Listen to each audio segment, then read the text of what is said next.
ಸ್ನೇಹಿತರೆ ನಮಸ್ಕಾರ. ನೋಡಿ, ಈ ವಿಡಿಯೋದಲ್ಲಿ ನಾನು ನಮ್ಮ ಬೋರ್ನ ನೀರು ಇಂಗುವಿಕೆ ಸಾಮರ್ಥ್ಯನ ಚೆಕ್ ಮಾಡಲಿಕ್ಕೆ ಈ ಥರ ನೋಡಿ, ಅಲ್ಲಿ ಇನ್ನೊಂದು ಬೋರಿಂದ ಈ ಬೋರ್ಗೆ ನೀರು ಬಿಟ್ಬಿಟ್ಟು ನೀರು ಎಷ್ಟು ನೀರು ಕುಡಿಯುತ್ತೆ ಅಂತ ಒಂದು ಇದನ್ನು ಚೆಕ್ ಮಾಡಲಿಕ್ಕೆ ಈ ಥರ ನೀರು ಬಿಡ್ತಾಯಿದ್ದೀನಿ. ನೋಡೋಣ ಅಷ್ಟೊತ್ತಿಗೆ ತುಂಬುತ್ತೋ ಅಥವಾ ಕುಡಿಯುತ್ತೋ ಅಂತ ಗೊತ್ತಿಲ್ಲ.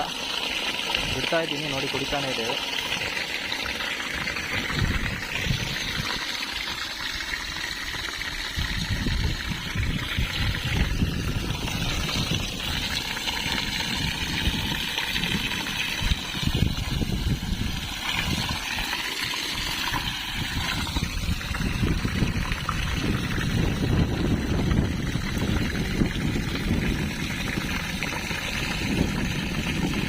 ನೀರು ಹೋಗ್ತಾನೆ ಇದೆ ನೋಡಿ, ನಿಮಿಷ ಆಯಿತು. ಆಲ್ಮೋಸ್ಟ್ ಅಲ್ಲೂ ಕೆಲವು ಬೋರ್ಗಳು 5 ರಿಂದ 6 ನಿಮಿಷಕ್ಕೆ ಫುಲ್ಲು ತುಂಬಿ ಹೊರಗಡೆ ಬರ್ತವೆ. ನೀರು ಕುಡಿತಕ್ಕಂಥ ಸಾಮರ್ಥ್ಯ ಇಲ್ಲ ಅಂತ ನೋಡೋಣ. ನಮ್ಮವರು ಎಷ್ಟು ಕೆಪಾಸಿಟಿ ಅಂತ ಗೊತ್ತಾಗುತ್ತೆ. ಯಾಕಂದರೆ ಈ ಥರ ಚೆಕ್ ಮಾಡೋದ್ರಿಂದ ಏನು ಗೊತ್ತಾಗುತ್ತೆ ಅಂದರೆ ನಮಗೆ ಮಳೆ ನೀರನ್ನ ಹಿಂಗಿಸ್ಲಿಕ್ಕೆ ಇದು ಯೋಗ್ಯನ ಅಲ್ಲ ಅಂತ ಗೊತ್ತಾಗುತ್ತೆ ಬೋರು.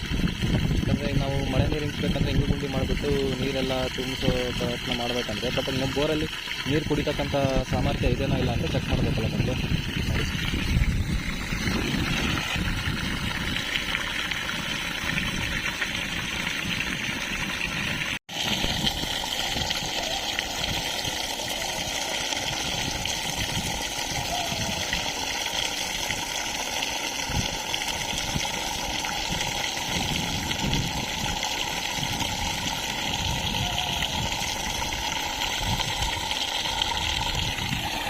ನೋಡಿ, ನೀರು ಬಿಡ್ತಾನೇ ಇದ್ದೀನಿ ಆವಾಗಲಿಂದ. ಈಗ ಸುಮಾರು 2 ನಿಮಿಷ ಆಯಿತು.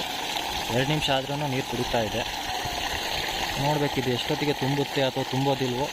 ಒಂದು 5 ನಿಮಿಷ ಆದಮೇಲೆ ಗೊತ್ತಾಗುತ್ತೆ.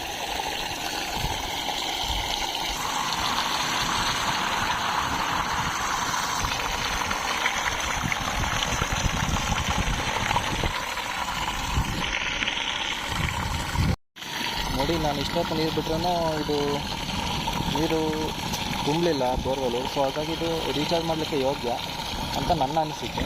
ಬಟ್ ಕೆಲವ್ರು ಏನಂತಾರೆ ಅಂದರೆ ಈ ನೀರೆಲ್ಲ ಡ್ರೈ ಗ್ಯಾಪ್ ಇರುತ್ತಲ್ಲ ಬೋರ್ವೆಲ್ಲಲ್ಲಿ, ಆ ನೀರು ಗ್ಯಾಪ್ಗಳಲ್ಲಿ ಹೋಗಿಬಿಡುತ್ತೆ, ಬೋರ್ವೆಲ್ ರೀಚಾರ್ಜ್ ಆಗೋದಿಲ್ಲ ಅಂತ ಕೆಲವರು ಹೇಳ್ತಾರೆ.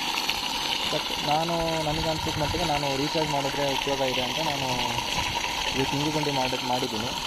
ನೋಡೋಣ ಎಷ್ಟು ನೀರು ಕುಡಿಯುತ್ತೆ ಅಂತ. ಉಪಯೋಗ ಯಾವ ಥರ ಆಗುತ್ತೆ ವರ್ಷ ಮಳೆಗಾಲ ಮುಗಿದ್ಮೇಲೆ ಗೊತ್ತಾಗುತ್ತೆ, ನೋಡಬೇಕು. ನಿಮ್ಮ ಅನಿಸಿಕೆ ಏನಾದ್ರು ಇದ್ದರೆ ಕಮೆಂಟ್ ಮಾಡಿ, ಅಥವಾ ನಿಮ್ಮ ಯಾವ್ದಾದ್ರು ಸಲಹೆ ಇದ್ದರೆ ಕಮೆಂಟ್ ಮೂಲಕ ತಿಳಿಸಿ, ನಾನು ಅದಕ್ಕೆ ರಿಪ್ಲೈ ಮಾಡ್ತೀನಿ. ಧನ್ಯವಾದಗಳು. ಸ್ನೇಹಿತರೆ ನೋಡಿ, ಸುಮಾರಿಗೆ ಒಂದು ಅರ್ಧ ಗಂಟೆಯಿಂದ ನೀರು ಬಿಡ್ತಾಯಿದ್ದೀನಿ.